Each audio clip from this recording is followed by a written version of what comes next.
மூன்று தளம் மூன்று குணம் மூன்று விழி மூவாயுதம் மூலமெனக் கோலம் தரும் ஓர் வில்வம் சிவார்ப்பணம். முப்பிரவி துயர் நீக்கும் முப்பிரிவாய் விளங்கிடுமே புனிதமெலாம் அள்ளித்தரும் ஓர் வில்வம் சிவார்ப்பணம்.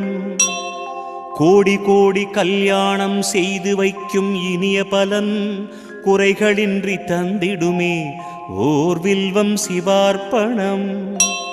காசி க்ஷேத்திரம் வசிப்பதனால் காலபைரவ தர்சனத்தால் வரும் பலனை தந்தருளும் ஓர் வில்வம் சிவார்ப்பணம். பூச்சிகளால் வீணாகா அதிசயமாம் வில்வதளம் மங்களமே தினமருளும் ஓர் வில்வம் சிவார்ப்பணம்.